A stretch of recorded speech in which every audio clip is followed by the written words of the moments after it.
Hi students, this is Mrs. T, and this is another short lecture about one of the many ways religion serves as a social institution in society.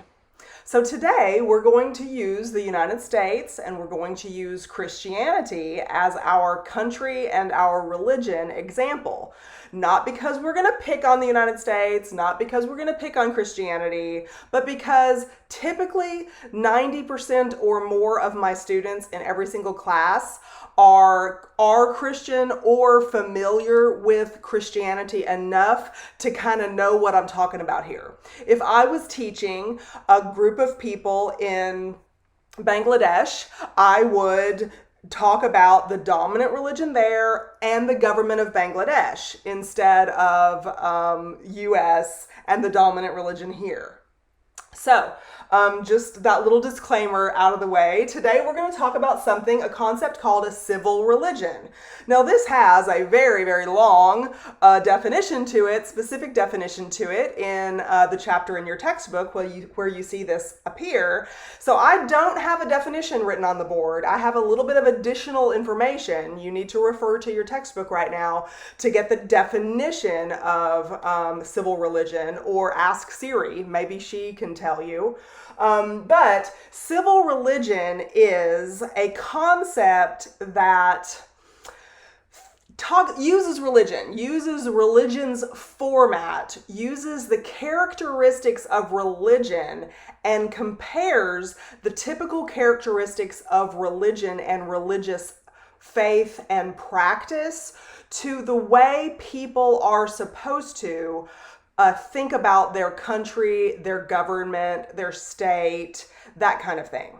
So, in the United States, first let me talk a little tiny bit about American national government for just a second. It will be a very little bit because I am not an expert. I am not your political science teacher. This is sociology class. But there is a very common phrase that even if you have not had political science class before, you undoubtedly have heard: separation of church and state, as a fundamental, important part of United States rights and social structure. The separation of church and state. State, in that phrase, refers to government and the rule of law and order in the society we live in. Church, in this particular case, refers to religion, refers to belief systems and the organized practice of worship and following certain belief systems. So, originally, when this particular tenet of United States government was established, way back, right? It was first established because in Europe, where the founding fathers basically came from, the white founding fathers basically came from, in Europe, the state or the government, tax collectors, lawmakers, government officials, those folks were the people who were in charge of collecting tithes for the churches, approving of some churches and disapproving of other churches, allowing some religious beliefs to be practiced, not allowing other religious beliefs to be practiced. And if you remember back to the Thanksgiving story, I assume school children today still get the same original Thanksgiving story that I got before I had lost all my baby teeth. That story included the fact that the Pilgrims were brave enough to set sail and come over to the New World and establish a colony because they were escaping religious persecution. The religious persecution was not from their friends and neighbors, it was from the state, it was from the government. The government persecuted them, treated them differently because of their religious identity that was outside the norm. They were deviant to a certain extent, to every extent, in the way that we define deviance in sociology. So the separation of church and state was an important tenet of the original United States governmental design, because in Europe, the old design, the state imposed rules about what religion was or wasn't allowed. And it's still that way to a large extent. I've had some exchange students from Europe over the years, and one from Austria in particular who I've stayed in contact with. And she, has told me many times, we have sociological discussions, and she's told me many times when we've discussed the separation of church and state issue that on her income taxes or on her taxes that are held out from her paycheck, there is a church tithe that the state collects from you if you have declared yourself to be a certain religion, and then those churches get the money from the state, and they are obligated to not say anything against the state or the government, not speak from the pulpit with political messages, in other words, because they collect that money from the state. So, still to this day, there is a connection between church and state in many countries in the world, but here not. However, today, modern times, there is kind of a flip-flop in the meaning. Flip-flop is my word here. It seems to be that there has been a transition in the general understanding of what separation of church and state is all about.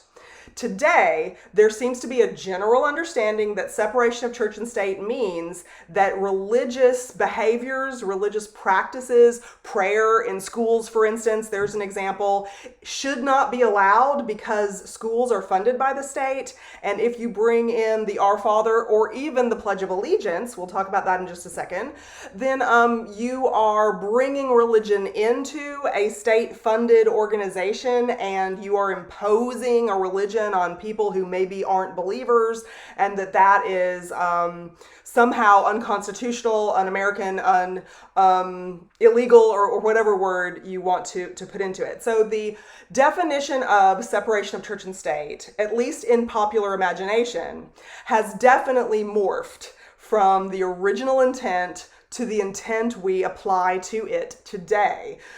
Some people, a lot of people, a great many people across society apply that intent to the separation of church and state idea this day and age. However, in sociology, I'm going to propose that there is no separation of church and state at all because of this ideology called civil religion. So this does not specify that that a government mandates a particular religious belief. Instead, it suggests that if you use the characteristics of religious behavior and religious organization and you compare it to governmental behavior, patriotic behavior, and good citizenship behavior in society, that there are some immediate parallels. So civil religion refers to the fact that you can easily see these parallels between the way state, which in this case means like the government of a country, state and country parallel very much with religious practice and belief. So here's how. Is society set up, society, state, government, here's our major question, is it set up really to behave like a religion? Pardon me. One more. Okay, thank you, excuse me. So here's our big question, is it set up to behave like a religion? And if you remember back to a video that you should have watched already where we talked about theistic religions compared to animistic religions, I proposed to you that atheism is a religion. Some people really disagree with that, and that's fine, just as long as you can both put up arguments, educated arguments. One more.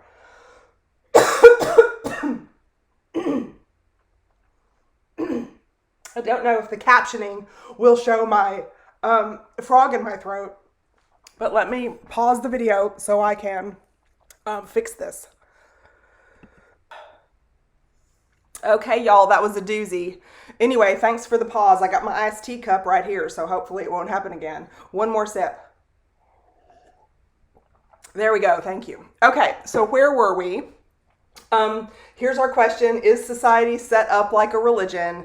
And the atheism argument, some people say atheism is a religion. I'm kind of on that side of the fence. Others argue, no, it's not. It's anti-religion, and they have really good arguments. But it usually comes down to sounding an awful lot like civil religion in an atheist's argument. Because remember, religion is a social institution that gives people purpose in life and meaning and kind of requires buy-in to society's norms, or it gives us a purpose for buying into and following society's norms.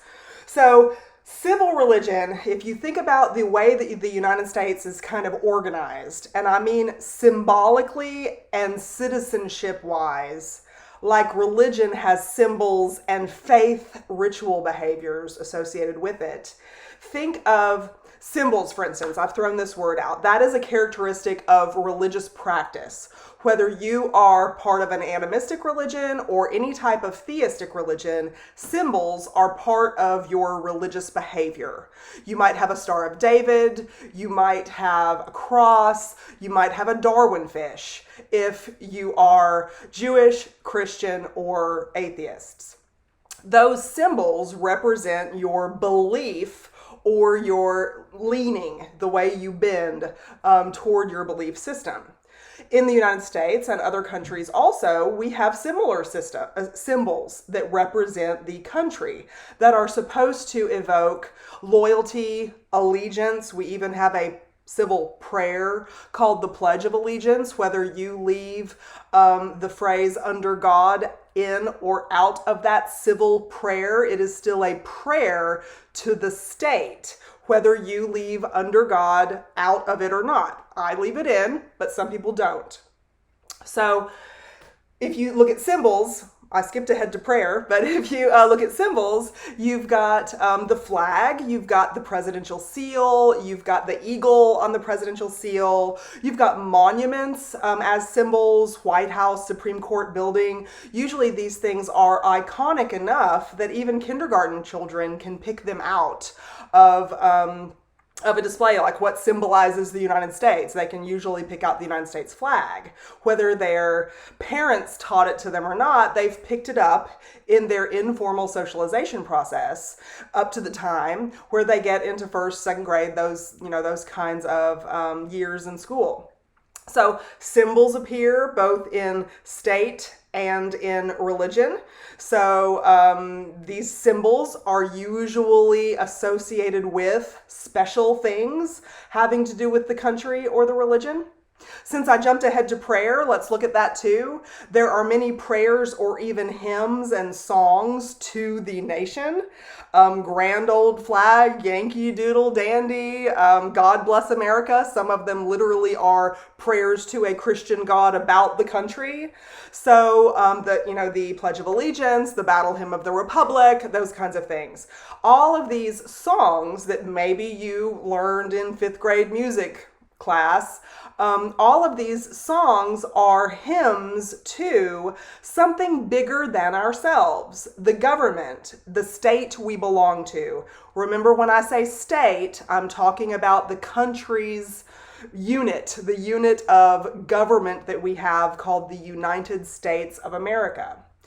Religions also typically have special places, like in Christianity, the Holy Land, or even the buildings that we go to practice worship. So in the United States, we've got the Holy Land. It's called Washington, D.C., but we also have special places to go and visit, like the Liberty Bell or Mount Rushmore, the Alamo, things like this that represent certain special, sacrificial, even events in our nation's history, just like they represent special, sacred, or even sacrificial events in the life of a religious worshiper, a religious follower. There are special people usually associated with religion. In addition, there are special people associated with government. I'm not a government official, but the mayor is. your state representative is. The sheriff is an elected official.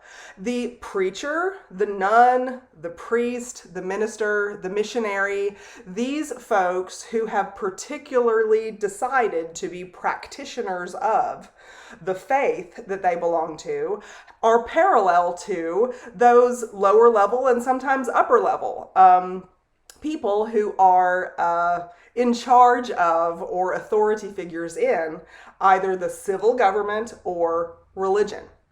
So there are many other parallels to make. Also, holidays throughout the year. Some of the Christian religious holidays are also USA state holidays, such as Christmas coming up, right? So anyway, these concepts of religion and state being connected in such a way that following society's norms, abiding by the law and order set forth by the government, and having patriotic feelings toward your country, where do these things come from? The answer is a very similar answer to the faith reasons. Why are people loyal to a faith? Ethnocentrism is part of the reason. The positive side of ethnocentrism makes us loyal to our government, makes us loyal to our country, makes us follow our faith and observe commandments. So these parallels are very interesting to explore, and if you need a topic for your reaction paper this week, maybe this is it. I would really enjoy reading some of your further supposition about the other connections between religious characteristics and society's characteristics. So until that reaction paper and until next time, thanks again for pausing when I was coughing up my adenoids, and I'll see you soon. Bye.